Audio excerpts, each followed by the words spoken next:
നിങ്ങൾ വെള്ളം അടിക്കണതും ആത്മഹത്യ ചെയ്യാൻ പോണതും പണിക്കാരുടെ നിന്ന് പണി കിട്ടിയതെന്നല്ലേ.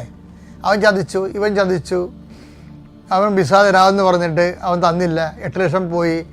ഓൺലൈനിൽ ഞാൻ ഗ്യാമ്പിൾ ചെയ്തു, കാശ് പോയി. ഇങ്ങനെ പണിക്കാർ നിങ്ങൾ ചതിക്കുമല്ലോ, അതിനകത്ത് സംശയമില്ല കാര്യങ്ങളില്ലേ.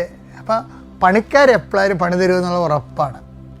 അപ്പോൾ സങ്കീർത്തനം എന്താ പറയണത്, 127 പറഞ്ഞാൽ കർത്താവാണ് ഭവനം പണിയണത്. ഇപ്പോൾ പണിക്കാർ ചതിക്കുന്നതിൻ്റെ കാര്യം എന്താണ്? കർത്താവാണ് ഭവനം പണിയേണ്ടതെന്ന് നിന്നെ ബോധ്യപ്പെടുത്തിയിരിക്കണം കർത്താവ്. അവിടെ നീ ആശ്രയിച്ചേക്കണം. 2 വചനം ഒന്നാണ് കേട്ടോ. അതായത് പണിക്കാർ ഉപേക്ഷിച്ച് കളഞ്ഞ കല്ല് ഭവനത്തിന് മൂലക്കല്ലാകണതും, അതുപോലെ അത് സങ്കീർത്തനം 118:22 കർത്താവ് ഭവനം പണിയുന്നില്ലെങ്കിൽ പണിക്കാരുടെ പണി വ്യർത്ഥമാണെന്നും.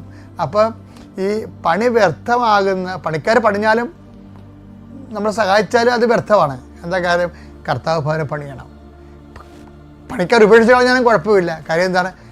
കർത്താവ് അതിനെ മൂലക്കല്ലാക്കും. അപ്പോൾ കർത്താവ് തന്നെയാണ് ഇതിൻ്റെ അകത്തുള്ള പ്രധാനപ്പെട്ട ഫോക്കൽ പോയിന്റ്. അപ്പോൾ കർത്താവിൻ്റെ ഫോക്കൽ പോയിൻ്റായിട്ട് അങ്ങോട്ട് ജീവിതം റീഅറേഞ്ച് ചെയ്താണ്ടല്ലോ, അടിപൊളിയായിരിക്കും. Thank you.